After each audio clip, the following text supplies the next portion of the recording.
스바냐 23번째 묵상입니다. 구약성경 스바냐서 3장 14절부터 17절 말씀 봉독합니다. 시온에 따라 노래할지어다. 이스라엘아 기쁘게 부를지어다. 예루살렘 따라 전심으로 기뻐하며 즐거워할지어다. 여호와가 내 형벌을 제거하였고 내 원수를 쫓아냈으며 이스라엘 왕 여호와가 내 가운데 계시니 내가 다시는 화를 당할까 두려워하지 아니할 것이라. 그날에 사람이 예루살렘에 이르기를 두려워하지 말라. 시온아 내 손을 늘어뜨리지 말라.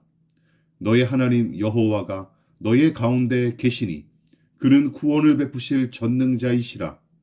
그가 너로 말미암아 기쁨을 이기지 못하시며 너를 잠잠히 사랑하시며 너로 말미암아 즐거이 부르며 기뻐하시리라 하리라.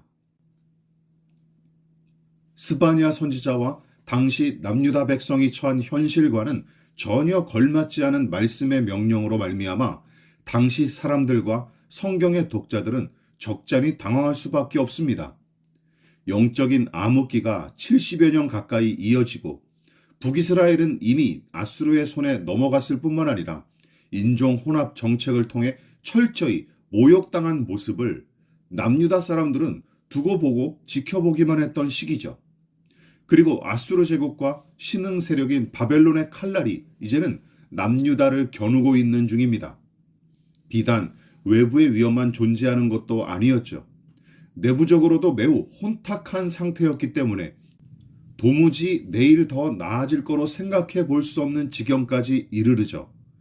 거기서 노래하고 기뻐하며 즐거워하라니 어안이 벙벙할 지경입니다.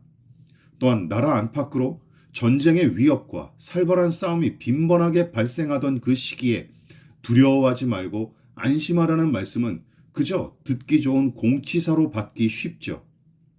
이 말씀이 다른 백성과 다를 바 없이 낙심한 채 주저앉았던 스바냐 선지자에게 먼저 들려왔고 하나님의 계시를 통해 들은 이 말씀을 스바냐는 백성에게 전해야만 했습니다.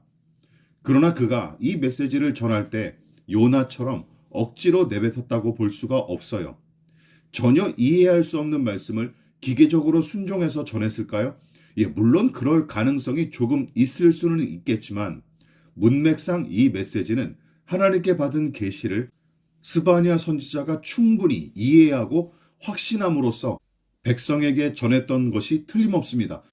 본문의 내용은 하나님의 말씀을 그대로 전달하려는 목적으로 쓰여졌지만 그 속에는 스바냐 선지자의 확신과 감격도 담겨 있다는 사실을 우리가 부정할 수가 없어요. 처음에는 물론 선지자도 고개를 갸웃거렸을지도 모릅니다. 납득할 수 없는 하나님의 말씀에 한참 고민했을 수도 있죠.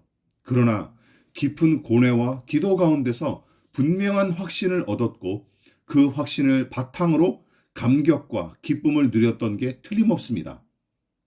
선지자도 처음에는 하나님의 말씀과 참혹한 현실의 엄청난 괴리감으로 고개를 가로저었을지도 모르죠. 그러나 말씀하시는 하나님의 음성과 깊은 고뇌를 수반한 끈질긴 기도를 통해 확신과 감격이라는 열매를 얻었습니다. 이것이 대부분 구약 선지자들이 걸어온 신앙의 여정이에요. 처음에는 자격이 없는 자신에게 감당하지 못할 일을 맡기신 하나님의 조치를 전혀 이해할 수 없는 까닭에 갈등했던 이사야와 예레미야와 에스겔, 그리고 납득하지 못할 명령에 처음에는 의문부호를 잔뜩 품고 마지못해 복종했을지라도 결국에는 그 속에 담긴 하나님의 위대한 섭리와 아름다운 의도를 깨닫고 순복했던 호세아와 하박국, 그리고 본문의 스바냐 선지자를 생각해 보십시오. 이들이 걸어온 여정이 오히려 보편적이고 온당한 신앙의 과정입니다. 요나 선지자의 케이스를 보편적이라고 착각하지 마십시오. 우리가 이해하고 확신하며 감격한 만큼 전하는 것이 옳습니다. 그만큼 살아가는 것이 가장 정직하고 진실하고 올바르죠.